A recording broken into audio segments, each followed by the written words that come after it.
Nako po, eto maganda kong pag-usapan po at reaksyonan po ano mga kabida. Ito hong naunsabi hong posibilidad ano mga kabida na maging secretary po ng Department of Interior and Local Government o DILG po ano. Ito hong si dating Senador Antonio Trillanes IV ano po.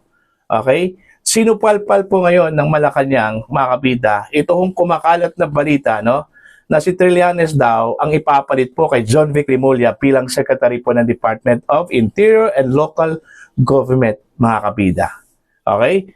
Ito po ay dahilan dun ho sa mga palpak daw ano, na ginawa ni Rimulya, mga kabida, sa kanyang panunungkulang bilang DILG Secretary po. Ano? Ito, babasahin ko lang po itong article ng The Manila Times.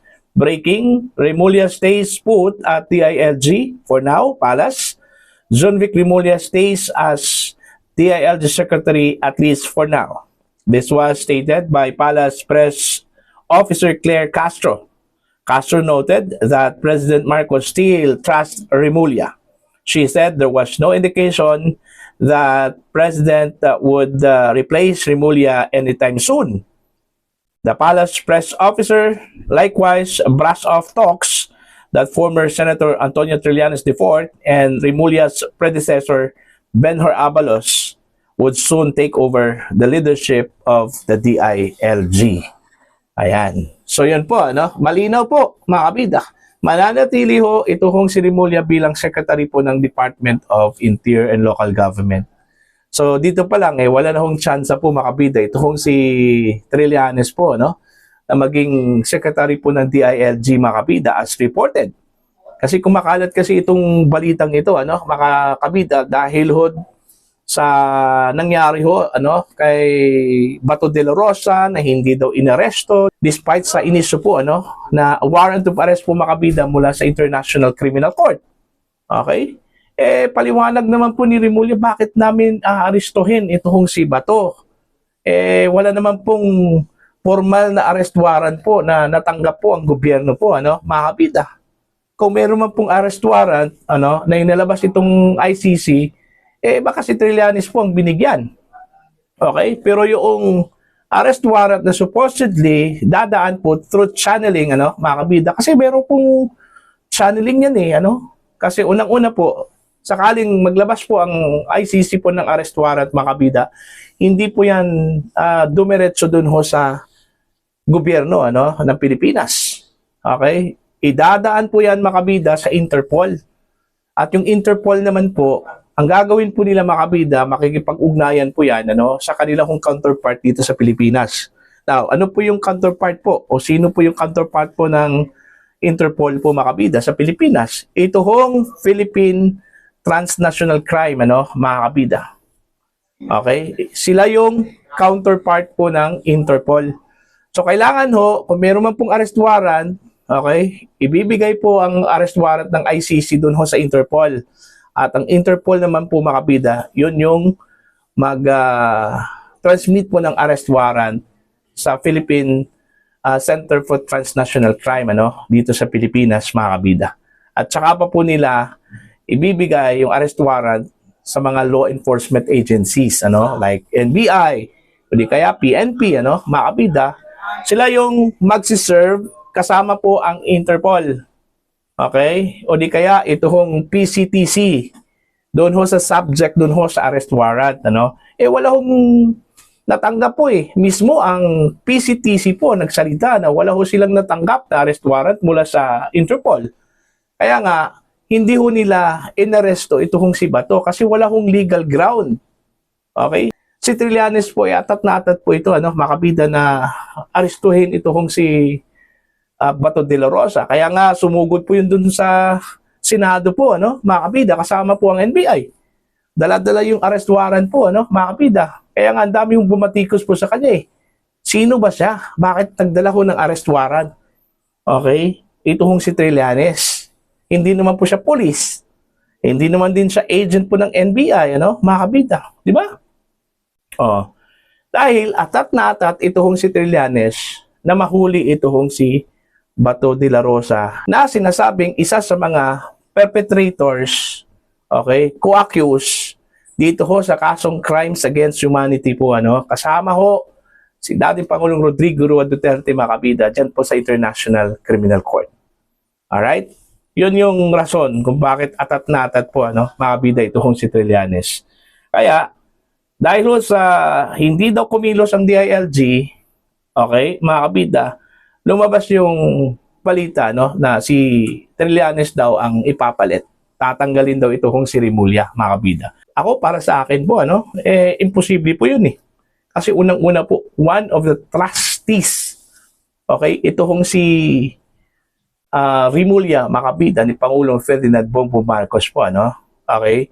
Itong mga Rimulyas po, mga kabida, okay, sila po ang iilan lang po sa mga personalidad dyan po sa gobyerno, ano, na pinagkakatiwalaan po ni Pangulong Marcos, mga kabida. Malabo po, napapalitan po yan, ano, mga kabida, ni PBBM.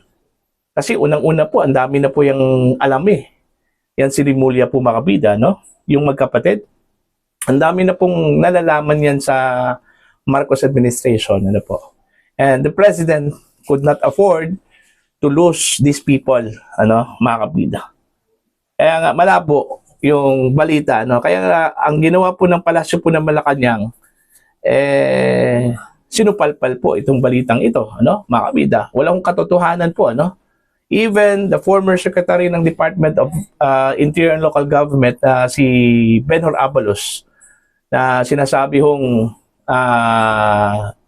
iuupo daw, ano, ibabalik yung kanyang posisyon, wala eh. Okay? Kasi si Rimulya, mga kabida, although may mga kapalpakan, ano, like yung mga pronouncement niya, okay, hindi yun sapat, ano, para lang po palitan. Ito kung si Rimulya po, mga kabida, ano po.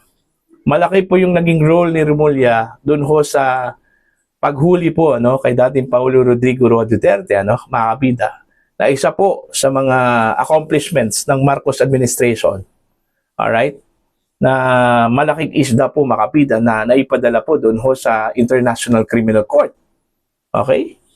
So, itong posibilidad na maging secretary si Trillanes, tila medyo matagal-tagal pa rin siguro yon, ano, makapid. Okay? Not sa time ni PBBM ata, no? Makapid, ano po.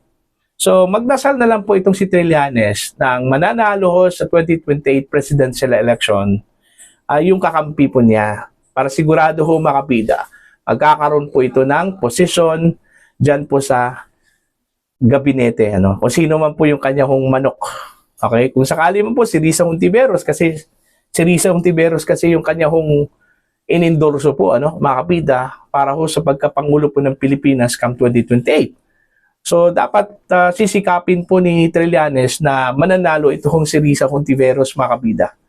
Para kung sakali man po maging pangulo ng Pilipinas, at least, alright, magiging secretary na po ito, ano, ng Department of Interior and Local Government, mga kabida, ano po. Alright? So, for now, stay put muna. Antonio Trillanes, huwag kang atat na atat, ano? Okay? Darating din yung araw mo, ano? Para maging secretary ka po, ano, ng Department of Interior and Local Government. Actually, in terms of qualification po, ano, mga kabida, ito kong si Trillanes, qualified naman po, ano? Okay? Kasi may experience na po ito, ano, sa serbisyo publiko, ano, mga kabida, ano po. Okay? Dati hong sundalo po, ano, mga kabida, dating senador. Okay? In terms of qualification, pwede. Pero ang tanong kasi, mga kabida, nababagay ba siya dyan po sa DILG, ano? Pwede po siya siguro sa ibang posisyon, ibang departamento po, ano? Ibang cabinet position po, mga kabida, sa ilalim po ng Marcos administration. Pero sa ngayon, yung position bilang secretary po ng Department of Interior and Local Government ay hindi pa po para sa kanya, ano, mga kabida. Meron pa pong nagmamay-ari ho dito. Okay? Siguro kung maisipan po, no, ni PBBM na tanggalin ito kung si John Vic, tsaka pa siguro yung panahon po, no, ni Trillanes, mga kabida. Pero ang tanong kasi dyan, kailan pa po ito? Matatanggal ba, mga kabida? Yun yung malaking tanong po, ano? Okay? So, yun po, no? Mag-antay-antay lang siguro ito kung si Trillanes kung kailan po mawawala itong si John Vic Rimulya, mga kabida. Alright? Pangalawa po, itong pagpursigi po ni Trillanes na aristuhin si Bato, unang-una may instruction po si Pangulong Marcos, mga kabida, na stand down muna. Dahil inaantay daw nila yung magiging desisyon po ng Korte Suprema, dun ho sa resolution na kanila hong inilabas. Mga kabida, po. Alam naman po natin, mahaba-haba po yun, at matagal pa po yung magdesisyon po ang SC, So wala po tayong magagawa po kasi yun yung direction po, at instruction po ng Pangulo. Stand down muna, antayin ang desisyon ng Korte Suprema. Sa madaling salita, respetuhin muna yung proseso po ng batas, mga kabida, bago po ipatupad ito hong arrest warrant po ng International Criminal Court laban ho dito kay Bato de la Rosa, mga kabida. Po.